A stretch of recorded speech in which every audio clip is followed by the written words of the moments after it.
Hello students, આજે ધોરણ 9માં આપણે પહેલી કવિતા, એનું નામ છે ધ રિવર, એના વિશે ભણશું. નાનકડી એવી કવિતા છે આ, તો શરૂ કરીએ.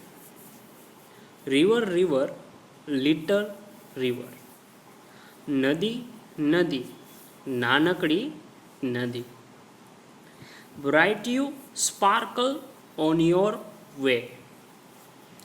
અહીંયા બ્રાઇટ એટલે શું? અહીંયા બ્રાઇટ એટલે આનંદિત, સ્પાર્કલ એટલે ચમકવું, ઓન યોર વે એટલે તારા રસ્તામાં. તારા રસ્તામાં આનંદથી ચમકતી તું. બ્રાઇટ એટલે અહીંયા આનંદિત, સ્પાર્કલ એટલે ચમકવું, ઓન યોર વે એટલે તારા રસ્તામાં. એટલે કે તારા રસ્તામાં આનંદિત થતી ચમકતી જતી તું. On there the yellow pebbles dancing. Payable એટલે કાંકરા, એટલે કે એ પીળા કાંકરા પર નાચતી તું. On there the yellow pebbles dancing.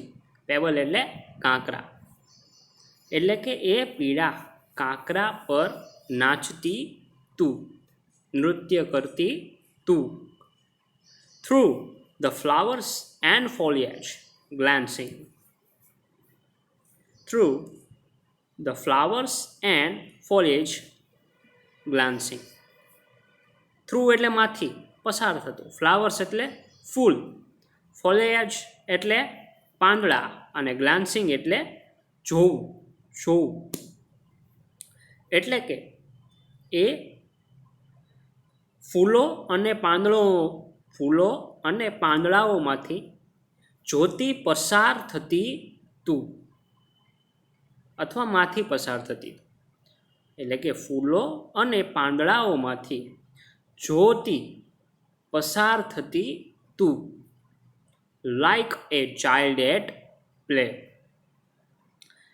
જાણે કે કોઈ એક રમતું બાળક. લાઈક અ ચાઇલ્ડ એટલે કે બાળકની જેમ, એટ પ્લે એટલે રમતું હોય તેમ. જાણે કે કોઈ બાળક રમતું હોય તેમ. હવે આ નદીની ઘણા વસ્તુ અથવા માણસ સાથે, અહીંયા બાળક સાથે એની તુલના કરી છે.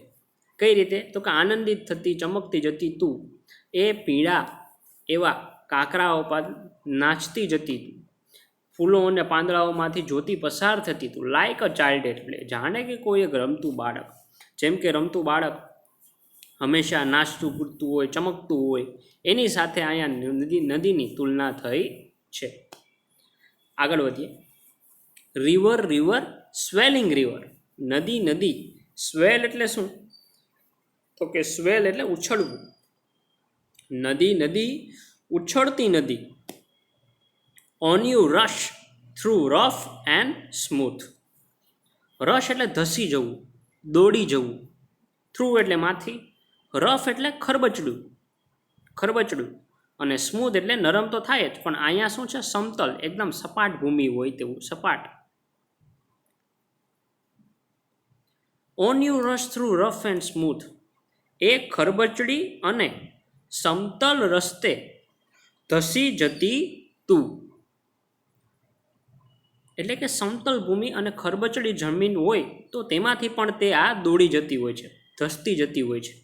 Louder, faster, growling, લીપિંગ.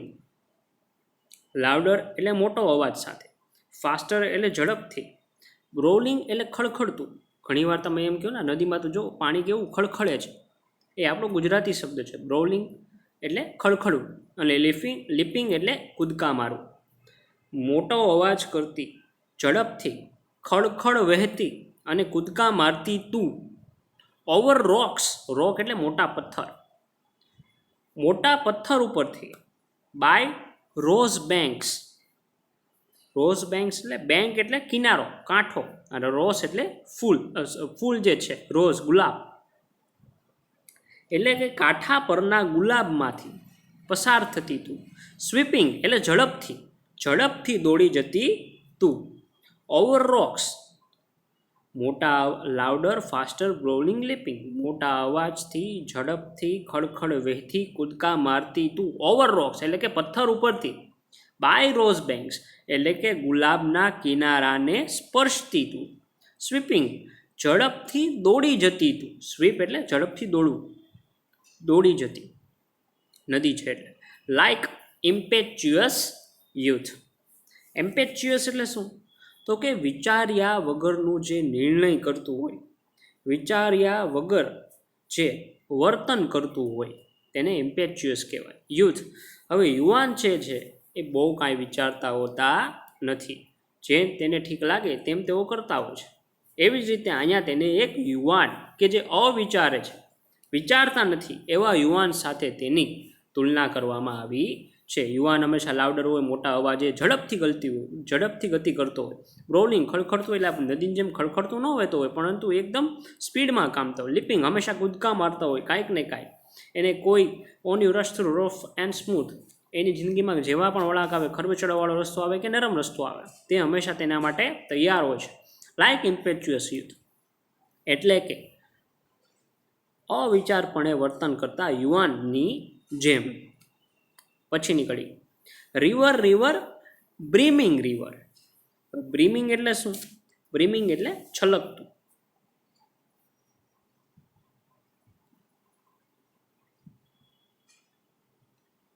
નદી નદી છલકતી નદી. Broad and deep. બ્રોડ એટલે વિશાળ, પહોળું અને ડીપ એટલે ઊંડું. પહોળી અને ઊંડી એવી તું, and steel as time. Steel એટલે શાંત, સ્થિર, અને સમયની જેમ શાંત તું, સ્થિર તું. River river brimming river. નદી નદી છલકતી નદી. બ્રોડ એન્ડ ડીપ, પહોળી અને ઊંડી. સમયની જેમ સ્થિર તું. સીમિંગ સ્ટીલ, દેખાય છે સ્થિર, એટલે કે સીમિંગ સ્ટીલ એટલે લાગવું, દેખાવું, દેખાય છે સ્થિર. યેટ સ્ટીલ ઇન મોશન, છતાં પણ તું ગતિમાં છે. સમય ઘણીવાર એવું લાગે કે સ્થિર થઈ ગયો છે, આપણને એમ થાય પસાર નથી થતો. સીમિંગ સ્ટીલ એટલે કે એવું લાગે કે એ સ્થિર છે. યેટ સ્ટીલ ઇન મોશન, પરંતુ તે ગતિમાં છે, તેમ છતાં તે ગતિમાં છે. સમય કોઈ દિવસ રોકાતો નથી. આપણને ક્યારેક એવું લાગે કે સમય થોભી ગયો છે, પણ એવું હોતું નથી. Tending onward to the ocean. Tending એટલે શું? ટુ ટેન્ડ એટલે અમુક દિશામાં આગળ જવું. ઓનવર્ડ એટલે ની તરફ આગળ વધવું. ટુ ધ ઓશન, ઓશન એટલે સમુદ્ર, એટલે કે સમુદ્રની દિશામાં આગળ વધતી તું. હંમેશા કોઈ પણ મોટી નદી હોય છે એ હંમેશા સમુદ્રમાં છેલ્લે ભળી જતી હોય છે, એટલે કે સમુદ્રની દિશામાં આગળ જતી તું. ટેન્ડિંગ એટલે આગળ, અમુક દિશામાં આગળ વધવું. ઓનવર્ડ એટલે આગળ. ટુ ધ ઓશન એટલે સમુદ્ર તરફ. Just like Moulton prime. Mortal એટલે અહીંયા માણસ, મોર્ટલ એટલે માણસ, અને પ્રાઇમ એટલે કોઈ શ્રેષ્ઠ સમય અથવા શ્રેષ્ઠ ભાગ. જસ્ટ લાઇક મોર્ટલ પ્રાઇમ એટલે કે જાણે માણસ તેના શ્રેષ્ઠ સમયમાં. જ્યારે માણસ તેના શ્રેષ્ઠ સમયમાં હોય, એટલે કે તેનો શ્રેષ્ઠ સમય ચાલતો હોય, તેને જે ગમતું હોય એ બધું જ થતું હોય છે, તો તેને સમયની કોઈ, એટલે કે સમય જે છે એના માટે હંમેશા સ્થિર હોય ગતિમાં, તે આગળ જ વધતો હોય. બરાબર છે. ટેન્ડિંગ ટુવર્ડ ધ ઓશન એટલે કે તે પોતાની પ્રગતિ તરફ આગળ વધતો હોય છે. જસ્ટ લાઇક મોર્ટલ પ્રાઇમ એટલે કે જાણે કે માણસ તેના શ્રેષ્ઠ સમયમાં. River river headlong river. નદી નદી, હેડલોંગ એટલે શું? ઉતાવળ ભર્યું, એટલે કે નદી ઉતાવળી નદી, ઉતાવળ કરતું હોય તેવું. Down you dash into the sea. Dash એટલે ધસી જવું, ડેશ એટલે ધસી જવું, એટલે કે સમુદ્રની તરફ ધસી જતી તું, સમુદ્રની તરફ દોડી જતી તું. Sea that line hath never sounded. અહીંયા સાઉન્ડ એટલે કે દરિયાની ઊંડાઈ માપવી, એને સાઉન્ડ કહેવાય. અહીંયા દરિયાની ભાષામાં સાઉન્ડ વાપરેલો છે, એટલે કે દરિયાની ઊંડાઈને માપણી કરવી. સી ધેટ લાઇન, દરિયો જેની ઊંડાઈ અમાપ છે, જેને માપી શકાતું નથી. લાઇન એટલે કે અહીંયા એની ઊંડાઈ. સી ધેટ લાઇન, સમુદ્ર કે જેની ઊંડાઈ કોઈ માપી શકતું નથી, કદી માપી શકાતી નથી. Sea that sail hath never rounded, sail SAIL, sail એટલે સમુદ્રનો પ્રવાસ, અને રાઉન્ડ એટલે શું? તેનો પ્રવાસ જે છે તેનો પૂર્ણ કરવું, બરાબર છે, પૂર્ણ કરવું, રાઉન્ડ એટલે પૂર્ણ કરવું. સી ધેટ સેલ, સમુદ્ર કે જેનો પ્રવાસ કોઈ દિવસ પૂરો નહીં થાય, પૂર્ણ નહીં થાય. સમુદ્ર પેલી line, sea that line hath never sounded, સમુદ્ર કે જેની ઊંડાઈ કોઈ દિવસ માપી શકાતી નથી. Sea that sail hath never rounded, સમુદ્ર કે જેનો પ્રવાસ કોઈ દિવસ પૂર્ણ થતો નથી. લાઇક ઇટર્નિટી, ઇટર્નિટી એટલે અનંતકાળ, કોઈ દિવસ પૂરું ન થાય તેવું, એટલે કે જાણે કે કોઈ અનંતકાળ. અહીંયા નદીને અનંતકાળ સુધી દર્શાવી છે, બરાબર છે, ઉતાવળી નદી દર્શાવી છે. લાઇક ઇટર્નિટી એટલે અનંતકાળ સાથે તેને દર્શાવવામાં આવી છે. પહેલા નદીને યુવાન બાળક સાથે, જે રમતું બાળક હોય તેની સાથે. બીજી કડી છે તેમાં અવિચાર એટલે કે જે વિચાર્યા વગરનો યુવાન હોય તેની સાથે. ત્રીજી કડીમાં એક માણસ પરંતુ તેના શ્રેષ્ઠ સમયમાં જે માણસ હોય તેની સાથે. અને ચોથી લાઇનમાં તેને અનંતકાળ સાથે મેળવવામાં આવી છે, તુલના કરવામાં આવી છે. આમ આપણા ધોરણ 9માં આ પહેલી કવિતા જેનું નામ છે ધ રિવર એ પૂર્ણ થાય છે. તેમ છતાં આપણે એકવાર ફરી જોઈ લઈએ. નાની કવિતા છે, ફરી એકવાર રિવિઝન કરવામાં બહુ વાર લાગશે નહીં. સીધું આજ વખતે ગુજરાતી બોલું છું. રિવર રિવર લિટલ રિવર, નદી નદી નાનકડી નદી. Bright you sparkle on your way, તારા રસ્તામાં ચમકતી જતી તું, આનંદિત થતી ચમકતી જતી તું. On there the yellow pebbles dancing, તે પીળા કાંકરા પર નૃત્ય કરતી તું. Through the flowers and foliage glancing, પાંદડા અને ફૂલોમાંથી જ્યોતિ પસાર થતી તું. Like a child at play, જાણે કે કોઈ બાળક રમતું હોય તેમ. રિવર રિવર સ્વેલિંગ રિવર, નદી નદી ઉછળતી નદી. On you rush through rough and smooth, on you rush through rough and smooth. Rough એટલે ખરબચડું, ખરબચડું તેમજ સમતલ એવી સપાટ જમીનમાંથી ધસી જતી તું. લાઉડર ફાસ્ટર બ્રાઉલિંગ લીપિંગ, મોટા અવાજ કરતી, ઝડપથી ખડખડ વહેતી, કૂદકા મારતી. ઓવર રોક્સ, પથ્થર ઉપરથી પસાર થતી. બાય રોઝ બેંક્સ, ગુલાબના કિનારાને સ્પર્શતી જતી. સ્વીપિંગ એટલે કે ઝડપથી દોડી જતી.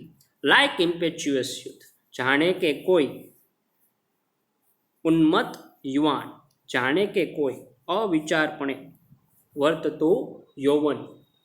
રિવર રિવર બ્રીમિંગ રિવર, નદી નદી છલકતી નદી. બ્રોડ એન્ડ ડીપ, પહોળી અને ઊંડી. એન્ડ સ્ટીલ એઝ ટાઈમ, સમયની જેમ સ્થિર. સેમિંગ સ્ટીલ, એવું લાગે, સ્થિર જેવું લાગતી. યેટ સ્ટીલ ઇન મોશન, તો પણ ગતિમાં વહેતી. Tending onward to the ocean, સમુદ્રની તરફ આગળ વધતી. જસ્ટ લાઇક મોર્ટલ પ્રાઇમ, જાણે કે માણસ તેના શ્રેષ્ઠ સમયમાં. રિવર રિવર હેડલોંગ રિવર, નદી નદી ઉતાવળી નદી. Down you dash into the sea, સમુદ્ર તરફ ધસી જતી. Sea that line hath never sounded, સમુદ્ર કે જેની ઊંડાઈ કોઈ દિવસ માપી શકાતી નથી. Sea that sail hath never rounded, સમુદ્ર કે જેનો પ્રવાસ કોઈ દી પૂર્ણ થતો નથી. લાઇક ઇટર્નિટી, જાણે કે કોઈ અનંત કાળ. તો આમ ધોરણ 9ની પહેલી કવિતા ધ રિવર અહીંયા પૂર્ણ થાય છે. Thank you.